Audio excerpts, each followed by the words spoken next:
Fear is powerful, not because it is true, but because people believe it. In the Apothecary Diaries, fear is rarely loud. It whispers, it repeats itself, and slowly it controls behavior. Season 2 shows this clearly through ghost stories, through masks, through mirrors, through rumors no one wants to question. Today, I want to talk about one idea: how fear is made, who it protects, and why it keeps working. To understand this, we first need to accept something uncomfortable. Fear does not need facts, it only needs belief. In season 2, we see several moments where people act not because something is proven, but because everyone agrees it might be real. Take the ghost rumors in the rear palace. No one ever confirms the ghost exists. No proof is shown. No spirit is called. Yet people avoid places. People whisper. People change routines. Fear already did its job. In the episode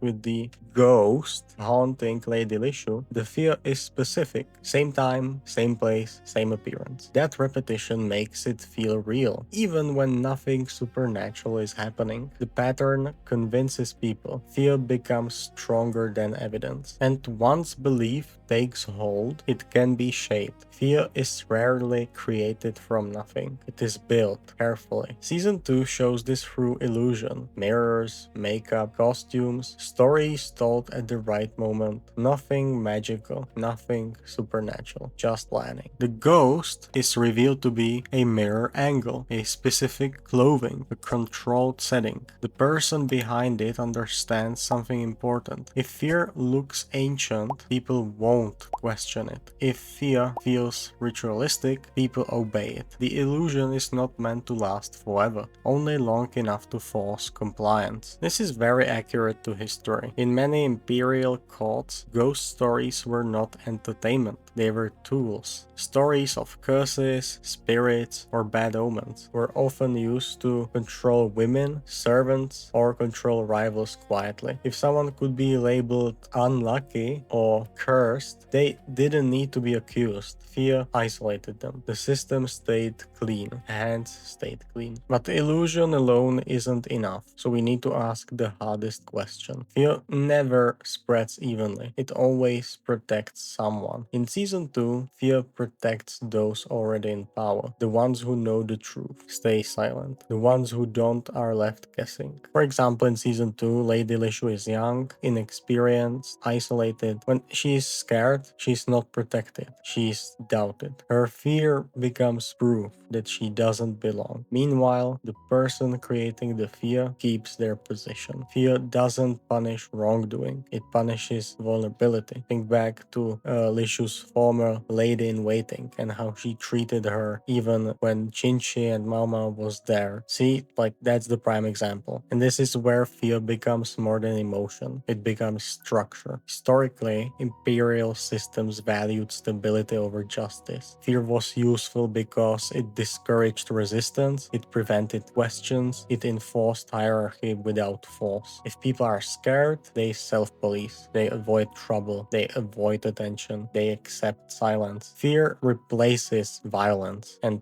that makes it efficient. Season 2 never celebrates the truth being revealed. The ghost illusion ends quietly. No apology, no punishment that feels fair. The system doesn't care that fear was manufactured, it only cares that order returns. Ghost stories in the Apothecary Diaries are never really about ghosts. They are about people, about how easily fear spreads, about how belief replaces truth, about how power stays invisible. Season 2 shows us something unsettling. Fear doesn't need lies, it only needs silence. And as long as fear works, those in power rarely change it. And after all this fear, after the masks fall and the truth comes out, something strange happens. The world doesn't change. People go back to work, roles settle back into place, daily life quietly resumes. So this is a part of an ongoing series about the Apothecary Diaries. Each video stands on its own, so you can watch it or them, you can watch them in any order. So if you've watched any of the previous ones, thank you so much. If not, I highly recommend watching any that catches your eyes. And if you want to support more content for the future and me, consider subscribing. Thank you so much and take care.